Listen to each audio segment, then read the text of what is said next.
Il va venir lui faire l'amour sans préliminaire. Bonjour à tous, merci d'être avec nous pour ce deuxième épisode du podcast de The Extra Time. Et je salue Mathieu qui est avec moi aujourd'hui. Bonjour Mathieu. Bonjour Thomas, extrêmement heureux encore une fois d'être ici pour le deuxième épisode. On tourne 6 jours après le premier. Je suis très content d'être de retour. Vous allez peut-être remarquer que Paul-Antoine n'est pas là. Alors on va aborder ce sujet tout de suite. C'est très simple. Étant donné que nous sommes tous les trois étudiants, on va traverser une phase de partiel. Et étant donné que Paul-Antoine a pas mal d'examens la semaine prochaine, il ne peut pas être avec nous ce soir. Et il y aura sûrement, durant le mois qui arrive, des moments où je ou Thomas ne pourront pas être présents. Exactement. On va tourner et c'est pour ça aussi qu'on est trois. On est une équipe, donc on va tourner et on salue Paul-Antoine qui, bien sûr, nous écoute et qui nous écoutera pendant cet enregistrement. Et Mathieu, on a quand même pas mal de choses au programme parce que avec ces matchs de Ligue des Champions cette semaine, les matchs de week-end et les matchs retour à venir, on va avoir de quoi parler. Effectivement. Donc on va aborder tout ça. Mathieu, on l'avait révélé au dernier épisode, tu es supporter de Chelsea, donc tu étais évidemment au fait de l'actualité footballistique cette semaine. Et évidemment, on va commencer par ce match parce qu'il s'est joué mardi. Mardi soir. Chelsea. Mathieu, en plus on a la chance de t'avoir, qui a pris des notes pendant le match. Il va falloir que tu nous livres un peu ton analyse. Tu nous rappelles le score, les faits du match et puis ensuite on va rentrer dans l'analyse. Alors, au niveau du score, je pense que tout le monde est au courant. C'est 1 partout à l'extérieur pour Chelsea. Alors, je vais vous donner mon ressenti tout d'abord, avant de vous parler des différents faits. En tant que supporter de Chelsea, sortant d'un week-end où on gagne face à West Ham, on se positionne assez bien au niveau du classement en Première Ligue pour la course à la Ligue des Champions. Si j'avais pas vu le match et que je regardais mon téléphone et je vois 1 partout pour Chelsea à l'extérieur, je me dis c'est un bon résultat. Mais ayant vu le match... C'est ce qu'on a tendance à dire quand même. Chelsea a un peu l'avantage au match retour. C'est ça. Mais ayant vu le match, je dois vous avouer que je pense que c'est plutôt les supporters du Real Madrid qui seront contents de ce résultat. Parce que pour tous ceux qui ont vu le match, je pense qu'on ne s'attendait pas à avoir une telle domination des Blues dès le coup d'envoi. C'est ça qui a marqué. Les joueurs de Chelsea sont arrivés avec de vraies intentions et ils ont clairement mis en difficulté le Real Madrid dès le début du match. Une énorme domination et surtout, moi, ce qui m'a fait très plaisir de voir l'agression l'agressivité des joueurs de Chelsea, notamment Mason Mount, que j'aime particulièrement dans notre équipe. Dès le début du match, il a mis un coup de pression à Marcelo, qui est quand même un grand joueur dans l'histoire du Real Madrid. Durant ces dernières années, il a été un pilier, même si aujourd'hui, avec son âge, il commence à régresser. C'est pas peu dire qu'il commence à régresser. Oui, il a été catastrophique, Marcelo. Il régresse depuis pas mal de temps. Je parle pas de sa performance durant ce match en particulier. Pour l'instant, je parle plutôt de son statut dans son club et au niveau européen et ce qu'il a fait dans sa carrière. Mason Mount qui lui a mis un coup de pression dès le début du match, qui lui a retiré la possession, mais il a été agressif dès le début et c'est ça que j'ai vraiment aimé chez les joueurs de Chelsea durant toute la longueur de la première mi-temps. Je dis bien pendant la première mi-temps. Je dis bien on a été décisif. On a été je sais pas comment dire en fait. J'étais vraiment impressionné, j'étais étonné même de voir une équipe de Chelsea comme ça. T'as pas été le seul, hein. On a tous été étonnés. De la domination de Chelsea et puis j'ai envie de dire de la paresse de certains joueurs du Real quand même au milieu du terrain. Ils se sont fait transpercer et c'est aussi dû au travail du milieu de Chelsea qui a été très actif. Mathieu, justement, est-ce que tu penses que c'est Tuchel qui a gagné un peu sa bataille tactique contre Zidane? Contre Zinedine Zidane, oui, c'est clair. Quand on regarde les joueurs sur le papier, on se dit le Real part quand même avec un avantage, sans insulter bien sûr l'équipe de Chelsea. Donc c'est-à-dire que ça s'est joué quand même sur la tactique, c'est ça? Quand on voit surtout que Zinedine Zidane a été obligé au bout d'une vingtaine de minutes de changer, de passer, de mettre Marcelo en milieu de terrain et de passer Nacho à gauche, il a dû changer complètement sa tactique en plein milieu de la première mi-temps. Ça montre que tactiquement, oui, Tuchel est arrivé et il a gagné sa bataille tactique durant cette première partie du match. Maintenant, je pense qu'on a tous remarqué que le joueur qui n'était pas, entre guillemets, en symbiose avec le reste de l'équipe, c'était le fameux Allemand Timo Werner. Oui, Alors, on va en parler parce que peut-être qu'on dira un mot et c'est pas peut-être, c'est même sûr sur Karim Benzema. Le contraste avec Timo Werner, quand même, qu'ils occupent tous les deux le même poste ouais. d'avant-centre, c'est catastrophique. Là. Timo Werner, c'est plus qu'un manque de confiance. Là. Je dirais même quoi honteux. Ouais. Mathieu, depuis le début, on nous dit il est en manque de confiance, mais on peut pas être en manque de confiance toute sa vie quand même. Surtout au moment comme ça de la saison, enfin, il a dit durant une interview avec des membres du club, il a quand même dit l'année dernière, j'ai mené mon club à la demi-finale et je suis parti. Ouais. Et cette saison, je reviens avec mon nouveau club et je pense qu'on peut aller tout au bout. Moi, je pensais qu'il avait gagné en confiance. Il le disait durant ses nombreuses interviews qu'il s'était bien intégré au groupe à Chelsea, qu'il avait pris en confiance. Ça se voyait qu'en début de saison, il était extrêmement en retrait. Il était très discret durant les interviews. Il parlait pas trop. Ouais. Maintenant, il est plus souriant, il est plus ouvert. Mais sur le terrain, justement ça ne se voit toujours pas. Comment t'expliques cette inefficacité quand même de Werner devant le but? Parce que je sais pas qu'en Ligue des Champions, même en Première Ligue. Je veux dire, est-ce que Tourelle il ne s'obstine pas aussi à vouloir absolument faire jouer Werner? Parce qu'il y a des attaquants, des buteurs je dirais un peu de métier à Chelsea, Giroud et Abraham pour ne pas les citer. Est-ce que là il n'y a pas, bon, bien sûr, hein, on va pas reprocher quoi que ce soit à Tourelle qui mène vraiment d'une main de maître cette équipe de Chelsea depuis qu'il est arrivé, mais est-ce que sur ce point-là il est en train de construire un collectif qui est vraiment impressionnant avec une défense solide, des ailiers, on l'a vu avec l'exploit individuel de Pulisic? Est-ce qu'il manque pas justement ce buteur à Chelsea? Est-ce que c'est parce qu'il ne l'a pas ou est-ce que c'est parce qu'il ne veut pas le mettre? Il y a quelque chose qui est en train de se passer actuellement au sein du club, c'est la vente de Tammy Abraham.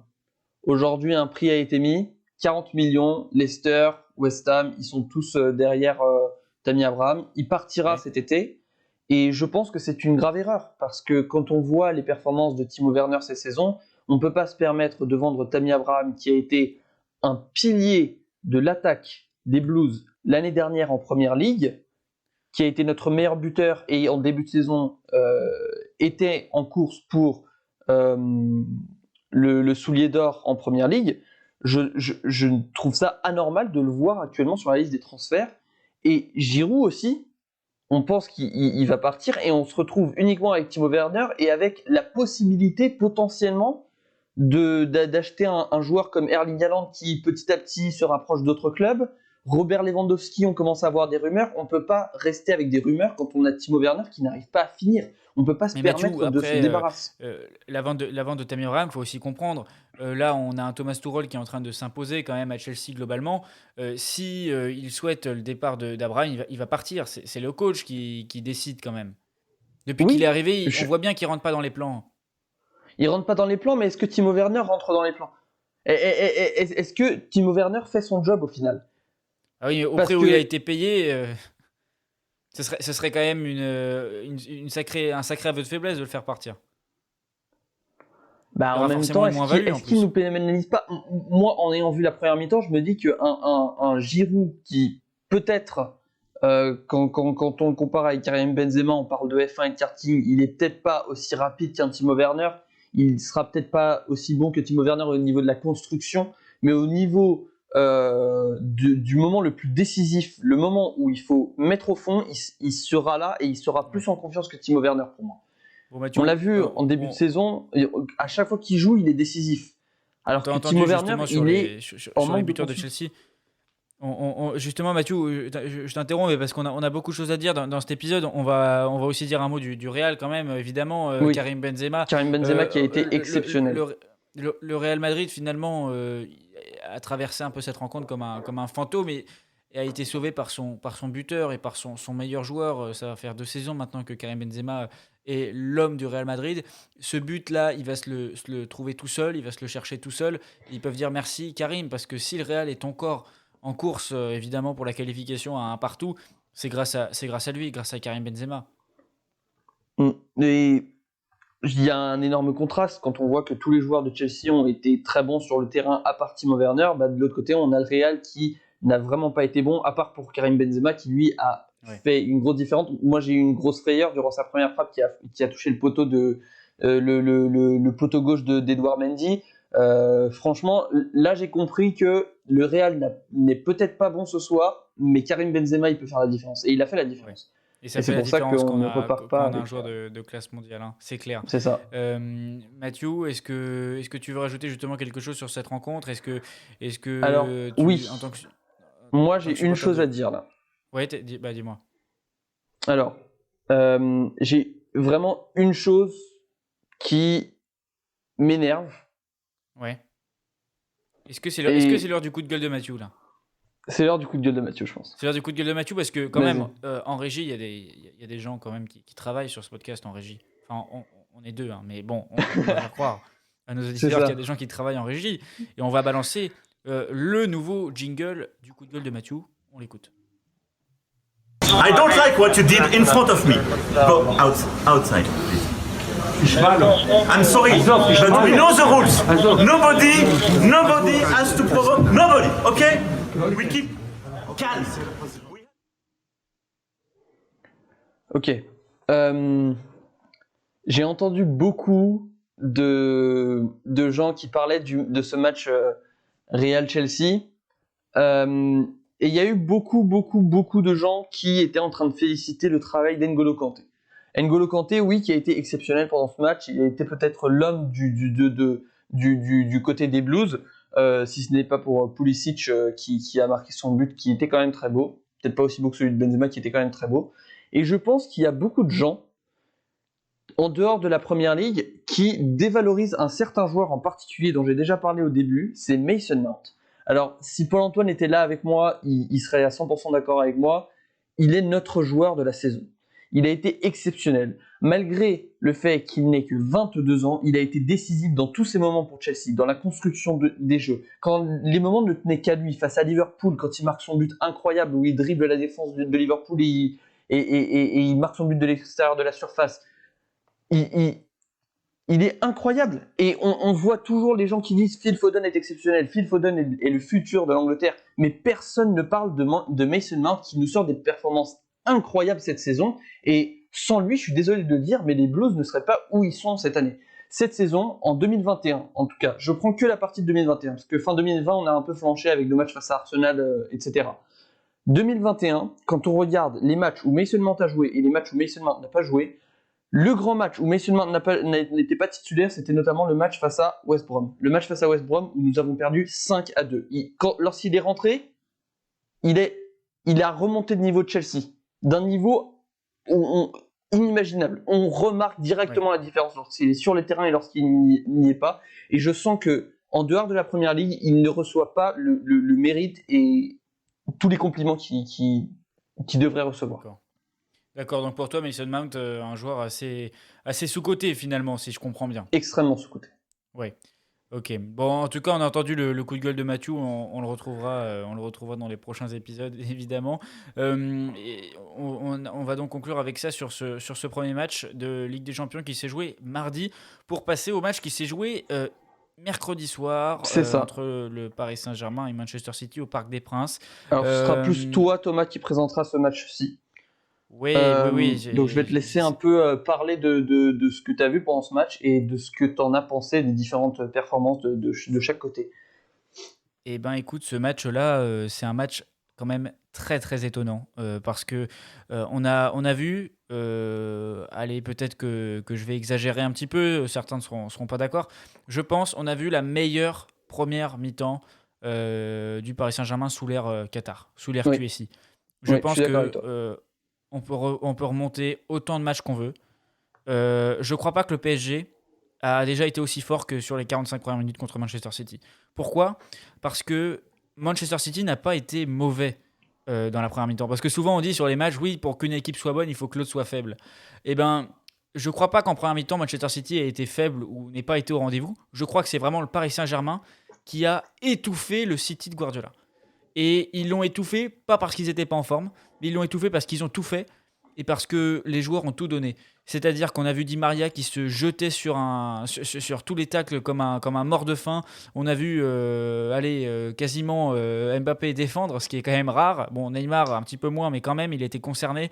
Gay, il nous a fait une première mi-temps vraiment exceptionnelle. Il nous a rappelé son match magnifique au début de son arrivée au PSG contre le Real Madrid. On a retrouvé un Gay vraiment sensationnel en première mi-temps. En première Un mi-temps, Paredes ouais. agressif dans le bon sens du terme, une défense du Paris Saint-Germain concernée qui défendait en avançant. Enfin, voilà, des joueurs du PSG, franchement, qui faisaient une partition exceptionnelle et qui en plus ont été mérités et qui ont été récompensés par un but avec encore une fois une sublime passe de Di Maria sur corner et le but comme un symbole du capitaine Marquinhos, qui est toujours là dans ouais. les grands rendez-vous. Donc, je t'entends souvent dire, je t'ai beaucoup entendu dire dans ce que tu as dit durant la première mi-temps. Alors, Oui. évidemment, ayant vu le match, on sait tous qu'il y a eu un déclic durant la deuxième mi-temps pour les hommes de Pep Guardiola. Qu'est-ce qui s'est passé, à ton avis, dans les vestiaires des Citizens pour qu'il y ait ce changement radical entre la première et la seconde mi-temps? Eh ben, je ne sais pas ce qui s'est passé ni dans les vestiaires du Paris Saint-Germain, ni dans les vestiaires de Manchester City. Ce que je sais et ce que j'ai vu, c'est que j'ai vu une équipe du Paris Saint-Germain qui est revenue sur le terrain et qui, dès la 46e minute, avait abandonné en fait, l'idée de jouer au foot. Et après une première mi-temps comme ça, on peut se dire, c'est la fatigue. Voilà, ils ont joué au-dessus de leurs moyens. Alors oui, mais c'est quand même hallucinant de revenir à la 45e minute et d'être cuit, parce qu'on ne revient pas de la mi-temps en étant cuit. C'est pas possible. On peut commencer à flancher à la 55e, à l'heure de jeu. C'est ce qu'on voit souvent chez certaines équipes. Enfin, repartir en étant complètement mort à la mi-temps, je pense pas que les joueurs du PSG ils aient été morts. Je pense qu'il y a eu de la suffisance. Et il y a surtout une équipe de City qui a vu que le PSG ne faisait pas le même match et était plutôt sur l'idée de laisser le ballon et de voir s'ils pouvaient contrer City pour aggraver le score. Et puis ensuite, Manchester City, ils ont fait ce qu'ils faisaient déjà un petit peu en première mi-temps. Ils essayaient de garder la balle, sauf qu'en première mi-temps, c'était impossible. Les joueurs du PSG, ils étaient beaucoup trop présents, ils étaient beaucoup trop là. Alors que là, ils ont continué avec la possession de balle qu'on connaît de Guardiola. Ils ont épuisé le Paris Saint-Germain. Ils les ont épuisés, et déjà que la dépense physique du style de jeu du Paris Saint-Germain en première mi-temps a été mortelle pour les joueurs. En plus, le style de jeu de Manchester City a aggravé, si vous voulez, l'aspect physique dans ce match-là. Ce qui fait que City... ils se sont retrouvés à la 65e, 70e minute à être tout seul sur le terrain.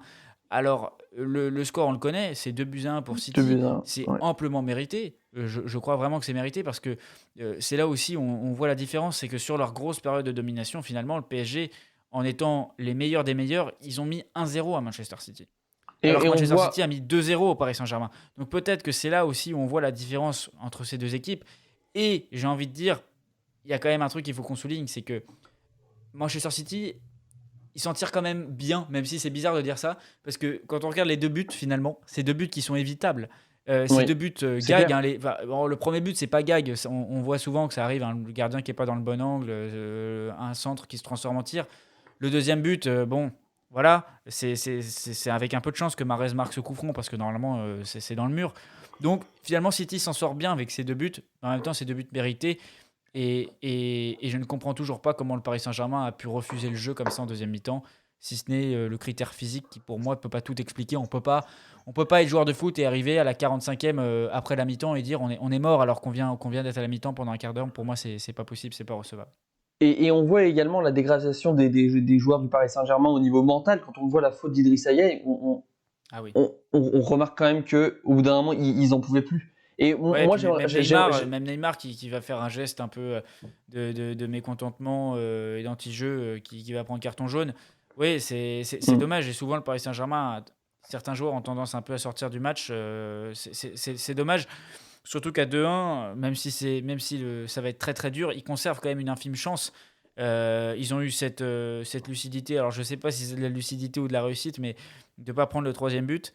C'est leur chance au Paris Saint-Germain de ne pas avoir pris ce troisième but, parce qu'à 3-1, honnêtement, le débat était clos. Fini, ouais. À 2-1, il y a encore ce critère foot qui nous fait dire que c'est encore possible pour les joueurs de Pochettino. Je compare beaucoup ce match en parlant avec des gens aujourd'hui. J'ai beaucoup comparé ce match à la demi-finale de la Coupe du Monde Angleterre-Croatie en 2018.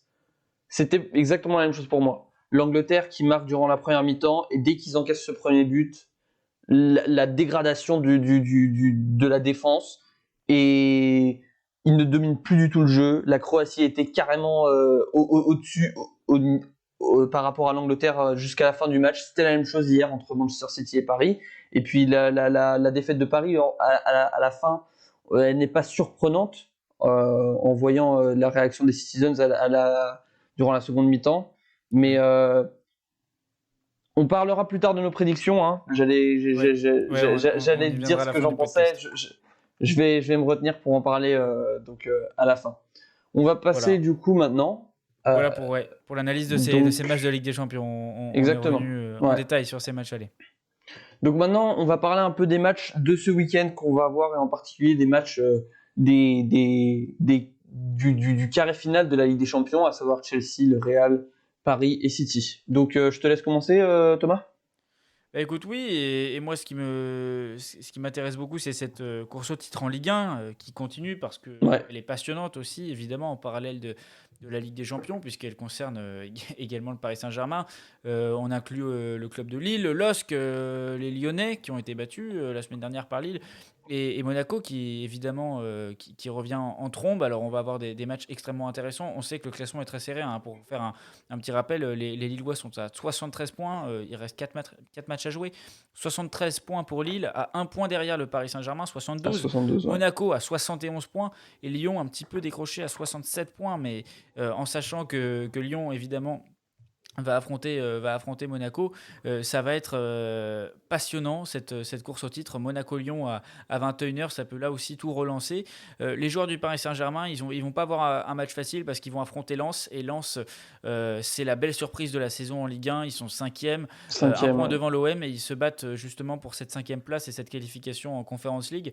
Donc ça va vraiment être un match difficile pour le PSG. Il faut se remettre aussi de la défaite en Ligue des Champions. Il faut tout de suite réagir, et franchement, ils n'ont pas un match facile, les Parisiens, parce que avoir un match d'entre la Ligue des Champions contre Lens, c'est pas un cadeau du tout pour les joueurs du PSG. Et puis de leur côté, les Lillois, ils vont affronter l'OGC Nice. Voilà, ce sera ces deux matchs-là, ce sera samedi, le premier à 17h et les Lillois à 21h. Et on aura l'affiche de la Ligue 1 évidemment, Monaco contre Lyon. Le dimanche soir à 21h, ça va être là aussi décisif. Si les Monégasques battent les Lyonnais, on connaîtra, je pense, le podium de cette saison de Ligue 1. Avant de te laisser parler du match du Real Madrid de ce week-end, je vais parler un peu des deux équipes de Première Ligue, à savoir Manchester City et Chelsea. Manchester City, je pense qu'on est tous d'accord pour dire qu'ils sont quasiment champions. Ils sont à 10 points devant Manchester United dans la Première Ligue. Avec 5 matchs qui restent à jouer, ça m'étonnerait qu'ils lâchent à ce moment-là de la saison et qu'ils perdent assez de matchs pour laisser Manchester United être champion d'Angleterre. Donc ce week-end, ils affrontent Crystal Palace, qui est actuellement 13e du classement. Ils font pas leur meilleure saison, mais ils font pas leur pire non plus. C'est ce qu'on attend de Crystal Palace. Bon, je pense pas que ce sera un match difficile pour Manchester City. Pareil pour Chelsea, qui eux ont quand même un peu plus de pression, étant donné qu'ils sont dans cette course à la Ligue des Champions qui est très serrée, avec Leicester qui a 62 points, Chelsea 58, West Ham 55, Liverpool 54, Tottenham 53 et Everton 52. Donc on a cette marge de 10 points qui est faite entre 6 équipes quand même. Donc c'est quand même énorme comme équipe qui sont quand même dans cette course pour la qualification à la Ligue des Champions. Chelsea qui va affronter Fulham, qui est actuellement dans une place de relégation, à savoir 18e, 7 points derrière Brighton. Je pense pas que ce sera un match difficile pour Chelsea, mais il faut faire attention, étant donné qu'on a déjà perdu et fait un match nul face à West Brom. On a été incapable de les battre cette saison, qui eux sont 19e. Donc il faut faire attention aux surprises, surtout en Première Ligue. Mais je pense que Chelsea et Manchester City ne vont pas avoir des matchs très compliqués ce week-end. Oui. Ce qui va leur permettre ensuite de bien se focus sur les matchs retour de la Ligue des Champions qui s'annoncent intéressantes.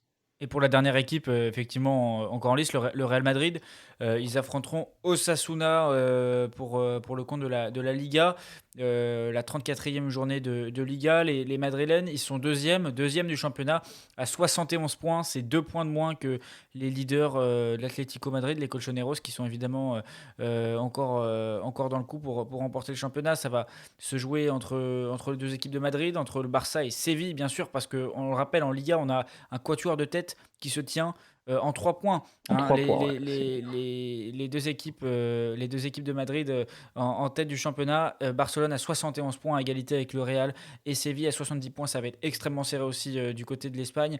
Donc voilà pour le Real Madrid qui affrontera Osasuna qui est 11e du classement. Donc un match peut-être, je dirais pas cadeau parce qu'il ne faut jamais dire ça, mais vaut mieux affronter une équipe 11e que par exemple l'Atlético qui va affronter Elche qui est 18e et qui se bat encore pour le maintien, puisque Elche est à 30 points, à égalité de points avec Valladolid, qui est 17e, et Alaves 31 points. Donc je pense que c'est plus rassurant d'affronter une équipe qui est plutôt dans le ventre mou du classement et qui n'a plus grand-chose à jouer sur cette fin de saison. Voilà, et puis le résultat aussi qu'on peut vous communiquer, puisqu'on enregistre ce podcast jeudi soir, c'est le FC Barcelone qui a été battu contre Grenade. Contre Grenade à domicile. Manque le coche là, effectivement, ils auraient pu revenir coller l'Atlético et le Real, voilà pour l'Espagne. Et étant donné que Paul-Antoine n'est pas là, donc pour parler de la Liga, les derniers matchs, ça a l'air très intéressant hein, quand on voit quand même les matchs qui restent dans ça va être palpitant, cette Liga. En Espagne, en France, la course au titre vraiment n'est pas jouée. On a des matchs comme Barcelone, Atlético Madrid ou Real Séville, donc ça se joue vraiment entre les 4 qui sont encore en compétition pour le titre, donc ça s'annonce intéressant partout en Europe. Effectivement. Tu voulais rajouter quelque chose peut-être sur Manchester United-Liverpool ? Manchester United-Liverpool qui sera qui a un match historique dans l'histoire de la Première Ligue, les 2 plus grands clubs de l'histoire du pays. Bon, c'est plus grand chose actuellement avec Liverpool qui fait une saison vraiment horrible par rapport à leurs 2 saisons précédentes, faut le dire. Ils sont actuellement pas dans une position où ils pourraient se qualifier pour la Ligue des Champions. Manchester United qui est assez confortablement deuxième et bien qualifié pour la Ligue des Champions. Ils sont assez loin devant les autres équipes qui vont tenter d'atteindre ce grand top 4. Donc pour moi, c'est vraiment le match à gagner pour Liverpool. Sinon, ils pourraient vraiment tomber derrière les équipes comme Tottenham, Everton ou encore West Ham et Chelsea. Et ça pourrait leur coûter très très très cher. Alors que Manchester United, eux, s'ils perdent ce match, ils ont quand même ce petit avantage d'avoir pas mal d'avance sur Leicester. Mais faut faire attention quand même, parce que comme j'ai dit avant, partout en Europe, ça va être très intéressant cette fin de saison dans toutes les différentes ligues, hein, que ce soit pour le titre ou bien pour les qualifications dans les différentes compétitions européennes de 2021-2022. Bien donc, sûr, je vais te ça laisser va être intéressant à tout point de vue, et peut-être aussi un mot sur la Serie A. La Serie A. Voilà, je vous avais pas révélé de quel club je supportais au dernier épisode. Eh bien, je vais lever le voile sur ce mystère. Enfin. Je supporte une équipe qui a remporté le Scudetto 9 fois d'affilée, il faut le dire, et il faut pas banaliser le record qui va malheureusement prendre fin cette saison. Ça fait un petit peu mal. On l'a remporté 9 fois d'affilée en étant en course pour le 10e cette saison. Malheureusement, ce sera pas fait, mais c'est un record quand même. Okay. Qu'on retiendra. Et la Juve affrontera l'équipe d'Udinese ce dimanche. Voilà, donc un match évidemment crucial pour la Juve. Pourquoi ? Parce que là où le titre est quasiment joué, ou on peut le dire, hein, pour l'Inter qui a maintenant 11 points d'avance sur son dauphin, l'Atalanta, eh bien en Italie, ça va être extrêmement serré pour la Ligue des Champions. Parce que ce soit l'Atalanta, le Napoli, la Juve et le Milan, et même la Lazio qui est en train de revenir sur ces derniers jours, tout ça se tient en 7 points. Alors l'Atalanta, on peut dire que c'est bon pour eux, hein, ils sont deuxième bien installés à 68 points, mais Naples est revenu sur la Juve, l'avance de la Juve a fondu comme neige au soleil, hein, par rapport aux Napolitains qui sont passés devant la Juve à la dernière journée, puisque les Turinois ont fait match nul contre la Fiorentina, hein, ils enchaînent, hein, bien sûr les bons résultats, les Turinois, ils nous ont bien habitués cette saison.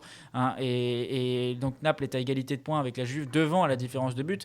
Et la Juve est à égalité de points aussi avec Milan en dessous. Et la Juve est devant à la différence de but que l'AC Milan. L'AC Milan, ils étaient champions d'hiver. Hein, ils ont eu une deuxième partie de championnat assez compliquée, les joueurs de Stefano Pioli. 66 points pour Milan qui est 5e, 66 points pour la Juve qui est 4e, 66 points pour Naples qui est 3e, et la Lazio qui revient à 61 points à la 6e place. C'est extrêmement serré, en sachant que la Juve doit encore affronter l'Inter en fin de saison. Il reste 4 matchs, alors je vais vous décevoir, il n'y a pas d'affiche pour cette 34e journée de Serie A, juste pour vous annoncer un petit peu les matchs. Le Milan affrontera Benevento, l'Inter contre Crotone, je l'ai dit tout à l'heure, la Juventus se déplacera à Udinese et l'Atalanta retrouvera Sassuolo, et aussi à noter bien sûr Naples-Cagliari, puisque le duel entre le Napoli, la Juve et le Milan, je pense, c'est l'un des plus palpitants d'Europe là, pour la qualification. En Ligue des Champions, ça va être très très très serré. Donc juste un petit mot très vite fait sur la Bundesliga, où le Bayern va sûrement remporter son 9e titre d'affilée pour égaler le record de la Juve. Voilà, c'est tout. Et oui, c'est vrai, les saisons se suivent et se ressemblent en Bundesliga avec le Bayern. Et puis aussi un mot sur la Juve, parce qu'on a quand même des informations qui tombent là ces dernières heures, avec Andrea Agnelli qui aurait eu des discussions assez poussées avec un certain Massimiliano Allegri que certains connaissent à Turin, qui a laissé des très très bons souvenirs à tous les supporters de la Juve, et même si au début il n'avait pas été forcément bien accueilli, Massimiliano Allegri, eh bien il serait peut-être en passe de revenir à la Juve, l'ancien entraîneur qui a quitté les Turinois il y a 2 saisons, remplacé par Mauricio Sarri. On se rappelle, Massimiliano Allegri qui voudrait mettre au cœur de son projet Paulo Dybala, qui a bien manqué cette saison à cause des blessures et d'un état de santé un peu fragile. Ça se discute évidemment du côté de Turin, avec aussi la possibilité, pourquoi pas, de laisser Pirlo comme entraîneur adjoint de Massimiliano Allegri. Il y avait cette hypothèse, pourquoi pas, pour reprendre la Juve après. Bon, je ne sais pas si Allegri viendrait faire le professeur, je ne sais pas si ça lui plairait forcément d'avoir Pirlo dans les jambes, je ne suis pas sûr, hein, connaissant un peu le caractère d'Allegri. Et pareil, Pirlo, ça m'étonnerait qu'un homme de son aura accepte d'être relégué de cette façon, même si sa saison et les résultats qu'il a fait avoir à son équipe mériteraient bien qu'il perde le banc de la Juve la saison prochaine. Et un retour d'Allegri, si tu veux mon avis, Mathieu, je ne dirais pas non. Je ne suis pas forcément pour effectivement ces retours en arrière et revenir aux gloires un petit peu passées, comme l'a fait le Real Madrid avec Zidane. Alors certains trouvent que c'est concluant. Je laisserai les supporters du Real avoir leur avis sur la question. Mais voilà, moi je suis pas contre, parce que j'ai tellement peur des choix des dirigeants de la Juve. On se rappelle quand même que ces dirigeants-là ont nommé Mauricio Sarri entraîneur de la Juve. Et donc, je dirais qu'Allegri n'est pas le choix le plus dingue qui pourrait nous arriver. C'est vrai que tu n'étais pas un gros fan de Sarri, toi. Je m'en souviens. Non, pas vraiment. Je vais vous dire, ils ont tellement d'idées saugrenues. Hein, on va même pas parler de la Super League. Ils ont tellement d'idées saugrenues qu'ils seraient capables de nous faire venir Rudy Garcia à la Juve. Alors, si on peut avoir Allegri plutôt qu'un entraîneur loufoque, et ben, je dirais OK pour Allegri, qui nous a, je le rappelle quand même, offert 3 Scudetti, si je ne me trompe pas, peut-être 4, malheureusement, peut-être que j'ai un peu des doutes de mémoire ici, et surtout 2 finales de Ligue des Champions. Donc je ne dirais pas non, c'est 4 Scudetti, je pense, pour Allegri, et 3 pour Antonio Conte. Donc voilà, je voudrais bien un retour d'Allegri à la Juve. Très bien. Bon, on va finir ce 2e épisode du podcast avec nos prédictions pour les matchs retour de cette fameuse Ligue des Champions.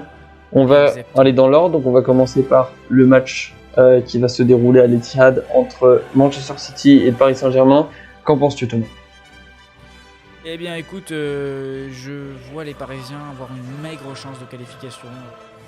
De ce que j'ai vu, je pense que City va maîtriser son sujet. Ça va être difficile pour le joueur de Guardiola, mais pour moi ils ont montré qu'ils étaient supérieurs. Que ce soit tactiquement ou physiquement surtout, et je vois effectivement les Parisiens accrocher City. On voit un match nul, un partout entre ces deux équipes, et City va contrôler le match, à mon sens. Ce qui offrirait donc à Manchester City leur première finale de Ligue des Champions de l'histoire. Donc pour moi tout va dépendre de ce week-end, du match entre Paris et Lens. Si Paris perd face à Lens, ce qui n'est pas complètement improbable. Je pourrais les voir gagner à Manchester, mais pas se qualifier. Bon, pour moi, si Paris gagne, ils gagneront 1-0 peut-être, mais je vois pas les joueurs de Guardiola lâcher. Je pense qu'ils vont tenir jusqu'au bout, et si je dois donner une prédiction comme ça, je dirais 1-1. Voilà. Très bien. Bon, bah, on est plutôt d'accord sur ce match. C'est ça. Et Pour le deuxième match, Mathieu, tu avais raison d'ailleurs pour le match Real Madrid-Chelsea et pour le match aller. Oui, au fait, j'avais donné le bon pronostic. C'est ça. Moi, j'avais dit 2-1 pour le Real. Alors, pour moi, le match retour entre Chelsea et le Real Madrid. Si on avait perdu, comme j'ai dit, je pouvais voir Chelsea revenir. Si on marquait un but à Stamford Bridge et qu'on avait perdu 2-1 au stade Di Stefano, on aurait été qualifié pour la finale, et pour moi c'était probable. Mais maintenant, 1-1, je vois mal le Real ne pas être partout dans ce match. Je pense que vraiment, le Real Madrid, quand c'est un match décisif, ils savent jouer, mais ils savent très bien jouer et contrer leur adversaire. Malheureusement, malgré le fait que je souhaiterais tellement avoir tort, mais vraiment j'aimerais tellement avoir tort, je pense que le Real Madrid va malheureusement gagner 2-1. Voilà, donc c'est la même prédiction que pour le premier match, sauf que ce sera à Stamford Bridge. Eh ben, disons, prévision pessimiste quand même. Ouais. Mathieu, écoute, moi je suis d'accord avec toi, le Real Madrid gère bien les grands rendez-vous. Mais moi j'ai vu une équipe de Chelsea qui a posé de sacrés problèmes au Real, et je vois des problèmes qui sont structurels vraiment dans cette équipe. Ils ont des problèmes en défense. Le milieu, pour moi, même s'il y a des gros noms sur le papier, je sais pas, il n'y a plus cette magie d'antan, et puis on peut pas toujours se reposer sur un joueur. Donc je vois Chelsea rééditer un grand match, s'en sortir avec une victoire, pourquoi pas un petit 1-0 qui leur suffira pour nous offrir une finale 100% anglaise. J'espère tellement que tu as raison, Thomas, franchement. Eh ben écoute, c'est ce qu'on verra. Et d'ailleurs, ce débriefing, nous le ferons des matchs retour avec Paul-Antoine qui sera avec nous, je l'espère. J'espère, ouais. On vous remercie avec Mathieu d'avoir écouté cet épisode de The Extra Time. Mathieu, dis-nous à peu près où est-ce qu'on peut retrouver ce podcast. Alors, vous pouvez le retrouver sur toutes vos plateformes de streaming. Qu'est-ce que je raconte de podcasts, oui, tels que Spotify, Deezer, Apple Music. Apple Podcast, ouais. Mais également Google Podcast, on a découvert des trucs qu'on connaissait pas. Mais également sur YouTube, sur la chaîne The Extra Time. Nous avons également mis le lien à Anchor, qui est le site dont on se sert pour publier nos podcasts sur l'ensemble des plateformes de podcasts. Nous le mettons également dans les descriptions des vidéos sur YouTube si vous voulez écouter sur Spotify. C'est totalement gratuit pour télécharger. Donc allez-y, profitez-en. Et puis voilà, on espère vous retrouver. Et oui, et merci d'avoir écouté cet épisode. Merci beaucoup. On vous retrouvera, et n'hésitez pas aussi vous pouvez nous envoyer un mail, hein. Vous avez le mail dans la description du podcast sur les plateformes de diffusion. Merci Mathieu d'avoir participé. Merci à toi Thomas d'avoir écouté, et on vous retrouve au prochain épisode. Ciao à tous. Allez, ciao.